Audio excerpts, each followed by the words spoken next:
Okay, so I'm Michael McSurdy. I'm CEO at Family and Children's Service, and with me is Shahira Al-Natshria, who is actually a client of one of our partners, Goodwill, and was actually a client of ours as well at Family and Children's.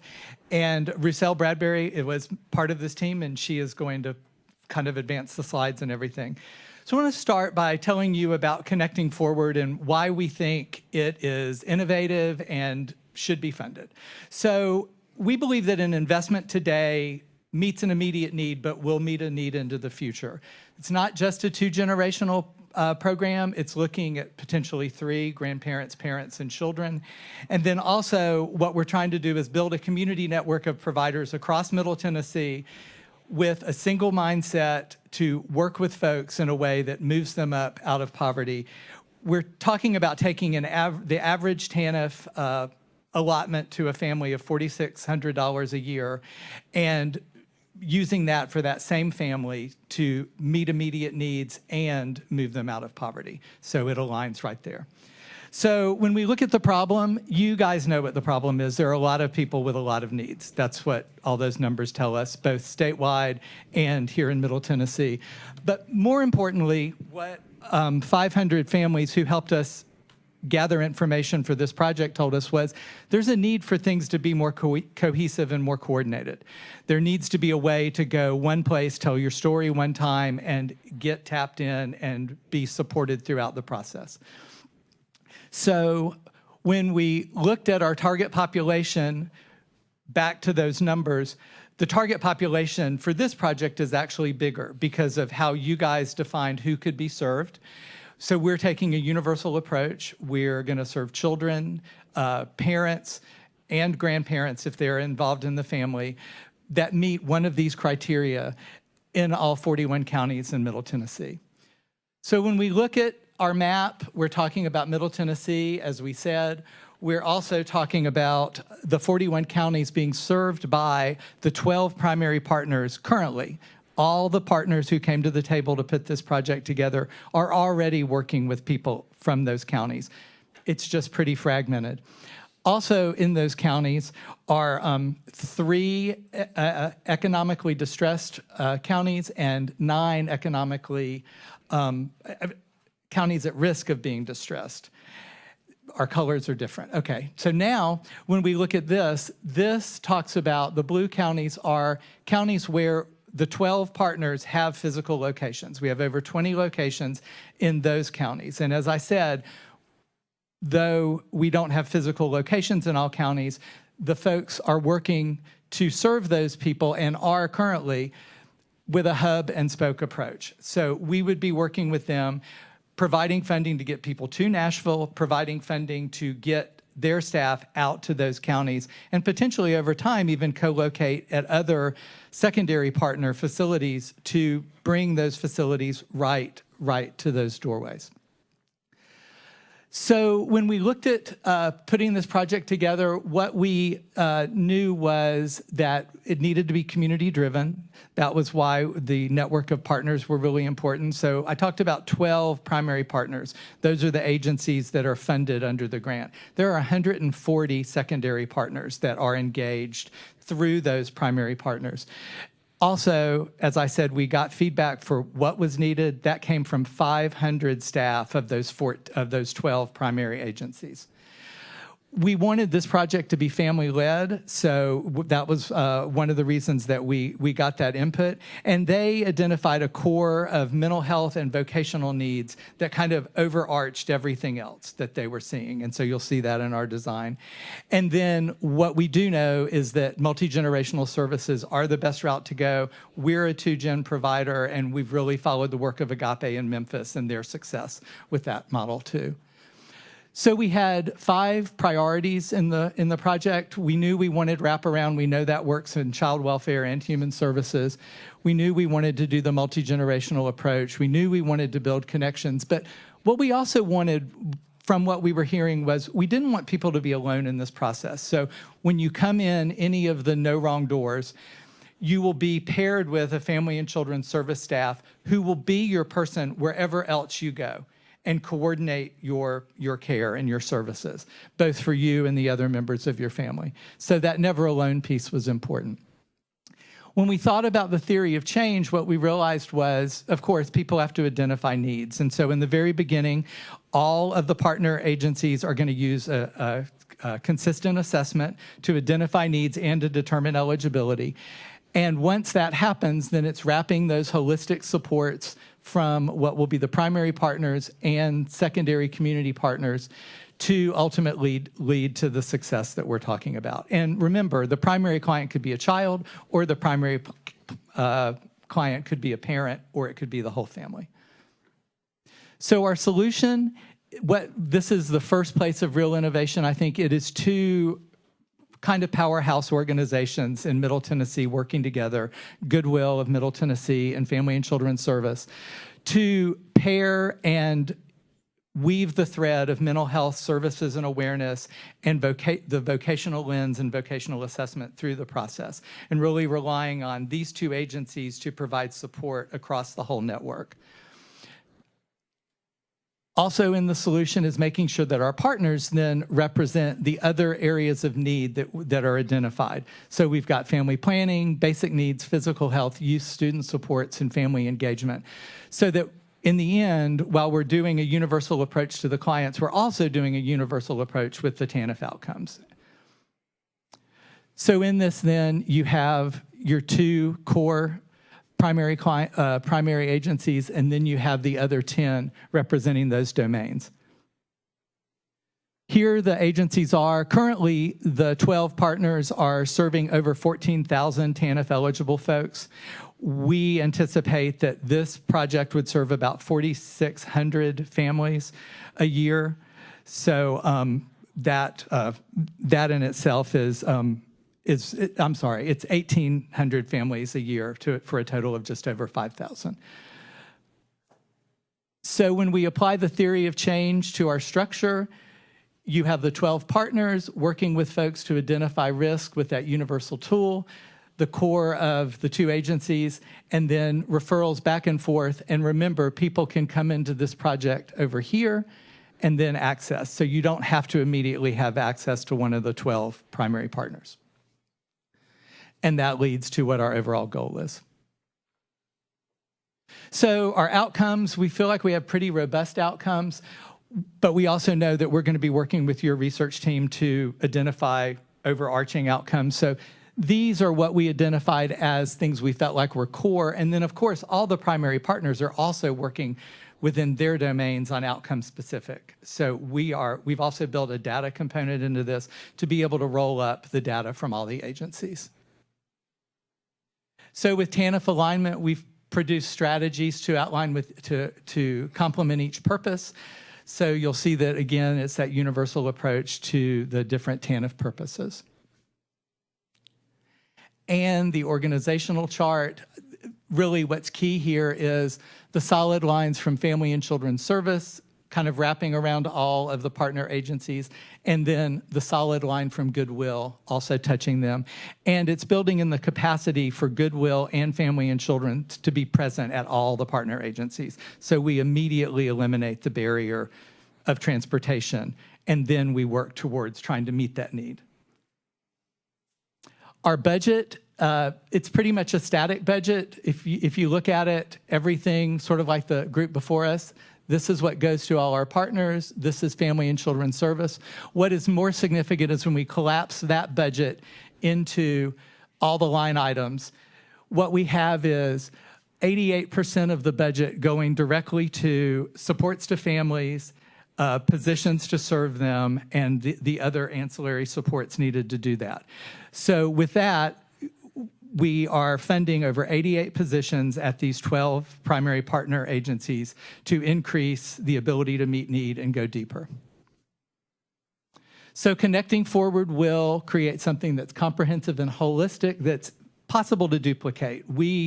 Family and Children's has built a network of partner agencies across the state around healthcare access that numbers 240. We could share this and work on this across the state. But more importantly, it's changing how we think. It's pairing mental health and vocational services together as the portal to access a family and work with them to really raise the bar, but letting folks engage from any point of entry. So you could engage because there were behavioral problems at school. So that's the other way of getting in. And an example of how a family might come into the program. So the Juarez family, this is a hypothetical family, they come to Safe Haven. Family and Children's Services co-located there.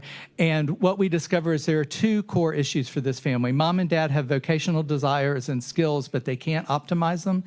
And there are behavioral concerns for the two children that pull mom and dad out of the ability to be consistent at work.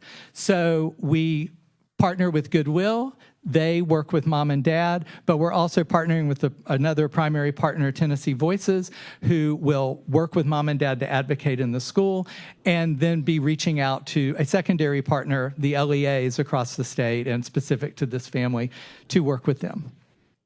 So now, Shahira is an actual person who tried to get into this system, and it wasn't always that easy, so I want to turn it over to her. Good afternoon, everyone. My name is Shahira. I'm a mother for 4 children. I'm a software engineer associate at Accenture right now, but things were not always this way. In 2017, when I found myself as a homeless, me and my 4 children, we lost everything, my home, my income, my job. Then we went to the shelter. While I'm in the shelter, I started connected to Family and Children Service to get the support for mental health and consulting. My counselor her name is Jennifer. She was helping me in my mental health needs and my children's mental health. I'm so sorry.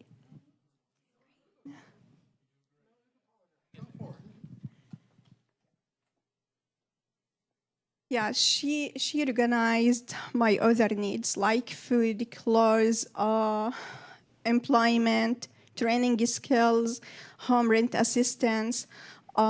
She told me about Goodwill and about the Google IT support certificate that I got from Goodwill from their scholarship. But I had a limited resources. My income was too low. I wasn't have enough time to go to the agencies. It was really hard to get the time off to go to the resources. It was really hard also to tell my story for each agency due to my English second language. So also I will not feel shy to tell that I wasn't have enough money for a gas too, to go to agencies to get the resources and assistance. So,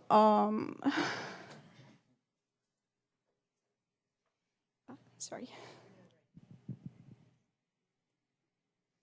So, I wish that there had been someone like Jennifer or like One Stop, like Goodwill or Family Children Service to have all the agencies and to introduce to service and to agencies instead of telling my story each time for each agency. And I'm so grateful for what Goodwill done with me so far and the Family and Children Service, what they done for me so far. So,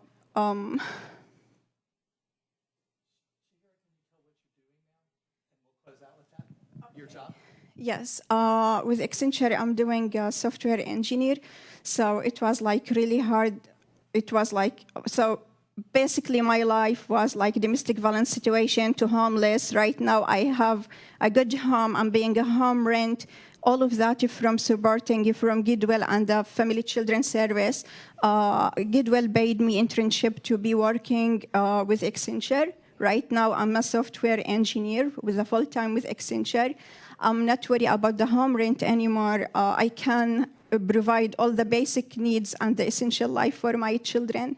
And this is all from the Family and the Children Service and from Goodwill support too.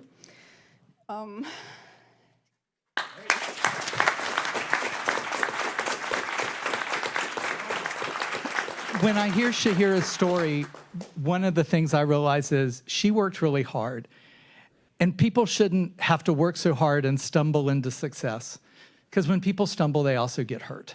And what we want to make sure is that they don't fall through those cracks, and that we are there to walk the walk with them. We're there to open the door, that all the doors are right, and that we create a shared language and a shared effort to get to the goals that you guys have outlined, which are absolutely the right goals for the right people. So, thank you.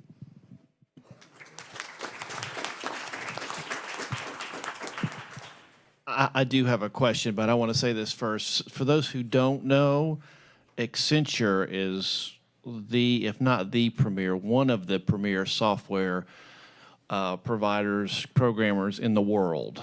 I tried to get a job there a long time ago. I couldn't, so I had to become commissioner instead. So you have to be really, really smart to be able to get a job at that world-class organization. So that is like the New York Yankees of employment right there for sure. So congratulations, way to go. The other thing is, whenever there's working towards employment, tell me about employers that you might have involved. I know you have a lot more than just the core partners, but what's that relationship with employers been? And are you looking at certain clusters, or what's that strategy there? Okay, so that is absolutely Goodwill Shop, and I will try to speak well for my friend Matthew. So Goodwill has partnerships with folks like Accenture, various electrical companies. They have an electrical engineering track that folks can go through, construction, and they have those relationships.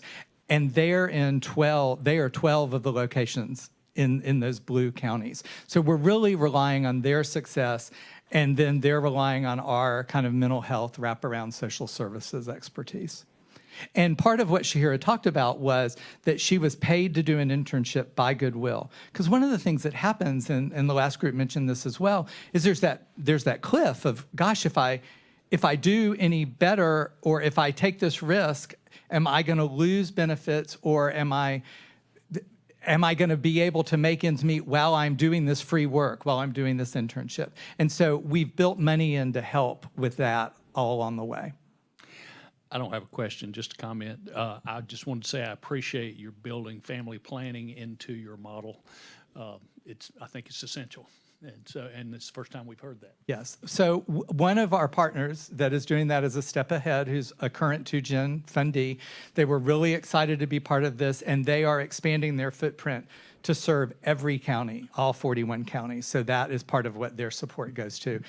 Of the partners, 8 are current 2Gen fundees, and 10 or 11 are currently having contracts with DHS or other state entities. So we have a lot of strength in that area as well. Comment and a question. First, a comment. Shahira, you don't ever need to be embarrassed to tell your story. Okay? The reason that we are doing what we are doing here is because of some of the very challenges you've identified, okay? That we have a system that is, it really has a goodwill to it, but it is impossibly designed, okay? And operated in a way that doesn't work in the best interest of those that are served. Congratulations on the difficult journey that you've navigated, and we are very proud of what you've been able to do on behalf of yourself and your family. Thank you so much. Thank you. I just would like to add something. I'm so proud to tell my story. I was very nervous in the beginning when I started talking, but I feel so comfy right now. I would like to share my story for everyone. I would like everyone to know about the Goodwill and the Family and the Children Service, because without them, I had really bad life, and they just helped me to stand up over. Like, imagine right now, Shahira, without their help, I was working in warehouses. I almost lost my children because I wasn't able to to spend that time with them. I was working like seven days a week. Right now, I'm working remotely, and this is all from Goodwill support. Like they give me the opportunity by pay for my internship. I found myself during the internship. I was a student at MTSU, but I dropped all my classes because I cannot complete my education. So when Goodwill knew it about that, they helped me like to get in the technology path, which was my dream to do. And you know, when you have like a happy mom, this is what we say: we have a happy kids. When we have a happy kids, we have a future. We have a great generation. Right. We will have a great generation of the kids. So, like for example, I'm so sorry to tell that, but the dream of my son was like to be in a club to play a soccer ball.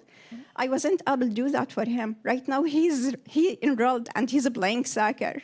So he achieved his first dream as a kid, and he's working on himself. He saw like a great example of his mom, how she's got succeed in her life. Yep. So he's working on himself right now to be successful in the future. For that, by that, we are helping the second or the next generation to be successful in their life too. Shahira, thanks so much. Just so the question, Michael, is that you explained from my perspective very well the process, but said very little about what defines success. Can you talk a little bit about your success metrics? Right. So part of that is we're hoping to work with your team to define what the overarching project would do. So specific to, we can find the slide, specific to mental health, where people are willing to receive support, they report success, they report progress, by our assessment, they are doing that. That 45% of folks who engage in counseling, 45% of folks will tap into mental health service, and 85% of those will have improved mental health. And what we're really doing, as well as then looking at progress in labor and workforce development goals, we're really trying to tap into increasing success at the individual program level, the agency level, work with them through this lens and this model to increase their outcomes. If they're doing better work in a coordinated way, it's kind of the notion of a rising tide will lift all ships. It was hard to come up with what we would have across all of this as outcomes, since we're going to be defining that in the process with the research partners. But I will say that we're building data supports into this and a large educational component to all 12 of the agencies, and we're opening that up to the other 140. We can host them at the Honey Alexander Center here, which is our home here in Nashville. And so we're going to pull people together to really, really try to change communities or change the Middle Tennessee community.